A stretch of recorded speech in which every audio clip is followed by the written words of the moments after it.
Assalamualaikum warahmatullahi wabarakatuh. Di sini kami ingin mempresentasikan materi tentang linear programming, the simple method, fungsi maksimum. Next. Mata kuliah penelitian operasional. Dengan dosen pengampu Ibu Eni Aryani. Kelompok 4, Paralel A, Program Studi Teknik Industri, Fakultas Teknik Sains, Universitas Pembangunan Nasional Veteran Jawa Timur, Ganjil 2024-2025.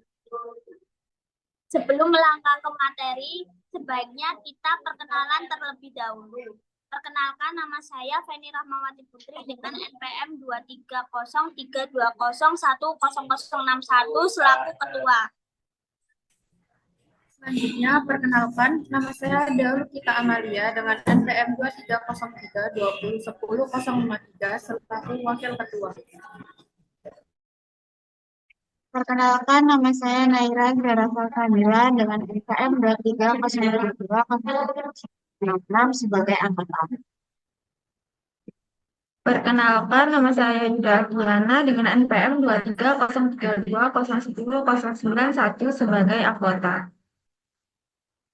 Studi kasus, perusahaan makmur memproduksi 3 produk yaitu barang 1, barang 2, dan barang 3 dengan menggunakan 3 macam bahan yaitu bahan A, bahan B, dan bahan C. Produk 1 memerlukan 1 kilo bahan A, 3 kilo bahan B, dan 2 kilo bahan C. Produk 2 memerlukan 2 kilo bahan A, 3 kilo bahan B, dan 1 kilo bahan C. Produk 3 memerlukan 1 kilo bahan A, 2 kilo bahan B, dan 3 kilo bahan C. Persediaan bahan di gudang untuk bahan A sebanyak 580 kg, bahan B sebanyak 720 kg, dan bahan C sebanyak 460 kg. Keuntungan yang diperoleh dari produk 1 yaitu sebesar Rp100, produk 2 sebesar Rp500, dan produk 3 sebesar Rp600. Tentukan berapa masing-masing produk yang sebaiknya diproduksi agar diperoleh total keuntungan yang maksimal. Selesaikan persoalan tersebut dengan the simple method. Barang 1 memerlukan bahan A 1 kg, bahan B 3 kg, bahan C 2 kg dengan laba Rp100. Barang 2 memerlukan bahan A 2 kg, bahan B 3 kg, bahan C 1 kg dengan laba Rp500. Barang 3 memerlukan bahan A 1 kg, bahan B 2 kg, bahan C 3 kg dengan laba Rp600. Persediaan barang di gudang untuk bahan A sebanyak 580 kg, bahan B 720 kg, dan bahan C sebanyak 450 kg. Fungsi tujuan maksimumkan Z sama dengan 100x1 plus 500x2 plus 600x3 dengan batasan-batasan x1 plus 2x2 plus x3 lebih kecil sama dengan 580. 3x1 plus 3x2 plus 2x3 lebih kecil sama dengan 720. 2x1 plus x2 plus 3x3 lebih kecil sama dengan 460. x1, x2, x3 lebih besar sama dengan 0. Selanjutnya, yaitu mengubah batasan-batasan tersebut menjadi bentuk standar. Perlu kita menambahkan variabel slack, di mana variabel slack ini merupakan model matematis untuk mengubah bentuk lebih kecil sama dengan menjadi sama dengan. Di sini ada 3 batasan, maka kita juga menambahkan 3 variabel slack, yaitu x4, x5, x6. Untuk penempatannya, kita sesuaikan dengan jenis kolomnya. Jadi, untuk bentuk standarnya sendiri, yaitu fungsi tujuan, maksimumkan Z sama dengan 100x1 ditambah 500x2 ditambah 600x3 ditambah 0x4 ditambah 0x5 ditambah 0x6. Lalu kita pindahkan 2 ke kiri semua menjadi Z dikurangi 100x1 dikurangi 500x2 dikurangi 600x3 dikurangi 0x4 dikurangi 0x5 dikurangi 0x6 sama dengan 0. Untuk batasan-batasannya yaitu X1 ditambah 2X2 ditambah X3 tambah X4 sama dengan 580. Kemudian 3X1 ditambah 3X2 ditambah 2X3 ditambah 5X ditambah X5 sama dengan 720. Lalu 2X1 ditambah X2 ditambah 3X3 ditambah X6 sama dengan 460. Untuk X1, X2, X3, X4, X5, dan X6 yaitu lebih besar sama dengan 0. Nah, selanjutnya untuk menyelesaikan persoalan tersebut, kita bisa mengalokasikan angka yang diketahui pada tabel penyelesaian step 1. Perlu diingat, yang memiliki nilai atau laba adalah yang akan kita cari rencana produksinya. Jadi untuk langkah pertama yaitu menentukan kolom kunci dengan melihat angka dengan nilai negatif terbesar pada baris CC-CC. Di sini ada pada X3 yaitu minus 600. Kemudian untuk mencari baris kuncinya sendiri yaitu kita perlu membagi angka yang ada pada RHS dibagi dengan angka yang terkena kolom kunci, di mana untuk X4 adalah 580 dibagi 1, sama dengan 580. Kemudian untuk X5 yaitu 720 dibagi 2 sama dengan 360. Kemudian untuk X6 sama dengan 460 dibagi 3 sama dengan 153,33. Untuk baris kuncinya sendiri kita lihat hasilnya, di mana yang memiliki nilai positif terendah. Di sini terdapat pada X6 yang dimana didapatkan hasil 153,33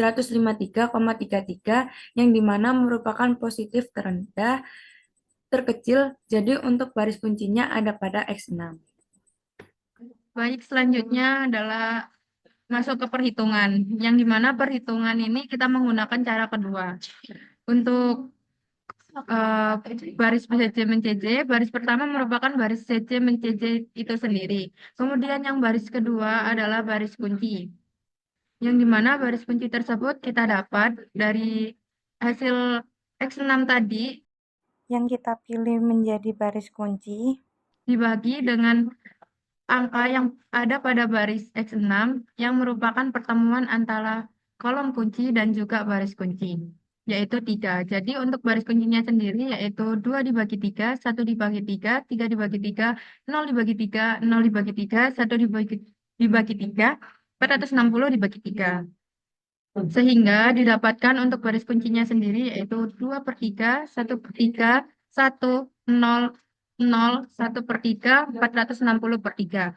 Kemudian untuk negatif 600 adalah angka dari baris CC-CC yang terkena kolom kunci. Jadi untuk perhitungan sendiri yaitu min 100 dikurangi min 600 dikali 2 per 3 sama dengan 300. Kemudian min 500 dikurangi min 600 dikali 1 per 3 sama dengan min 300. Sampai dengan 0 dikurangi min 600 dikali 460 dibagi 3 sama dengan 92.000. Kemudian untuk baris 1 sendiri yaitu di mana baris pertama merupakan baris 1. Kemudian untuk baris kedua adalah baris kunci.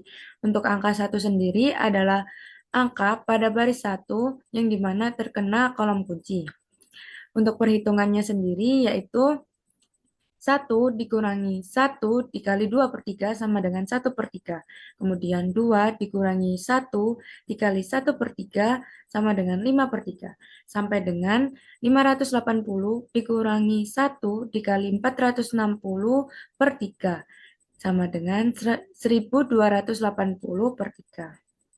Baik, selanjutnya kita akan mencari angka di baris 2. Untuk baris pertama merupakan baris 2 atau baris X5 dan baris kedua merupakan baris kunci. Untuk Dan untuk angka 2 didapatkan dari baris 2 atau baris X5 yang terkena kolom kunci. Selanjutnya untuk perhitungannya yaitu 3 dikurangi 2 dikali 2/3 sama dengan 5/3.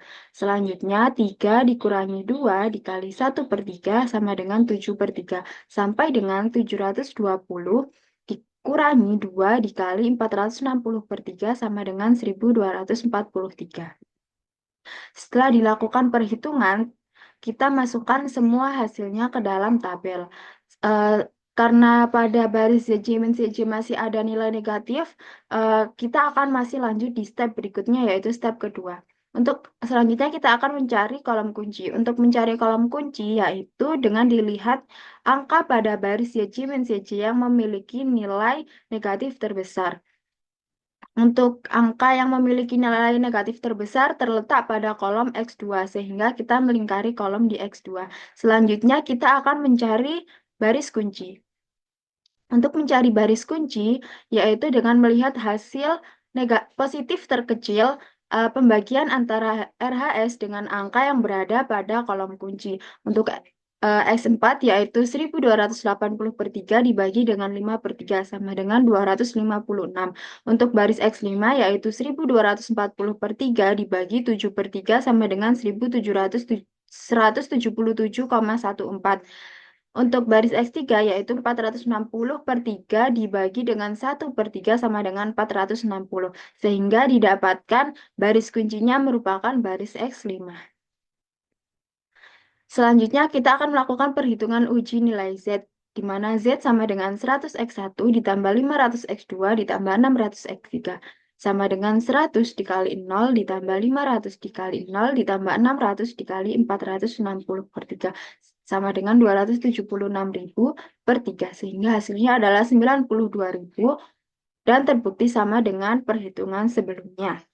Atau RHS pada ZC min ZC. Selanjutnya kita akan mencari angka di baris ZC min ZC. Untuk baris pertama merupakan baris ZC min ZC dan baris kedua merupakan baris kunci. Untuk mencari perhitungan pada baris kunci, yaitu kita lakukan perhitungan dengan membagi antara setiap angka yang berada pada baris kunci dibagi dengan pertemuan angka antara kolom kunci dan baris kunci, yaitu 7/3. Sehingga 5/3 dibagi dengan 7/3, 7/3 dibagi dengan 7/3, 0 dibagi dengan 7/3, sampai dengan 1240/3 dibagi dengan 7/3. Sehingga didapatkan hasil yaitu 5/7, 1, 0, 0, 3/7, min 2/7, dan 1240/7. Lalu untuk angka negatif 300 didapatkan dari angka pada baris ZC min ZC yang terkena kolom kunci. Selanjutnya untuk perhitungannya yaitu 300 dikurangi min 300 dikali 5/7 sama dengan 3.600/7. Selanjutnya min 300 dikurangi min 300 dikali 1 sama dengan 0. Sampai dengan 92.000 dikurangi min 300 dikali 1240/7 sama dengan 143.142. Selanjutnya, perhitungan pada baris 1. Baris pertama adalah baris 1 dan baris kedua adalah baris kunci. Lalu, angka 5/3 adalah baris 1 yang terkena pada kolom kunci. Lalu, untuk perhitungannya sendiri adalah 1/3 dikurangi 5/3 dikali 5/7 sama dengan min 6/7. 5/3 dikurangi 5/3 dikali 1 sama dengan 0, sampai dengan 1280/3 dikurangi 5/3 dikali 1240/7 sama dengan 920/7. Lalu pada perhitungan baris 3, baris pertama adalah baris 3 dan baris kedua adalah baris kunci. Lalu untuk angka 1/3 adalah baris 3 yang terkena kolom kunci. Untuk perhitungannya sendiri, 2/3 dikurangi 1/3 dikali 5/7 sama dengan 3/7. 1/3 dikurangi 1/3 dikali 1 sama dengan 0. Sampai dengan 460/3 dikurangi 1/3 dikali 1240/7 sama dengan 660/7. Lalu hasil pada perhitungan sebelumnya kita masukkan pada tabel berikut.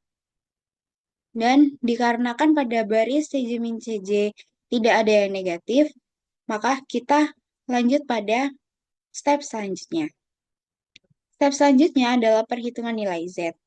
Z sama dengan 100x1 ditambah 500x2 ditambah 600x3 sama dengan 100 dikali 0 ditambah 500 dikali 1240/7 ditambah 600 dikali 600/7 sama dengan 0 ditambah 88.571 ditambah 56.571 sama dengan 145.142, di mana terbukti.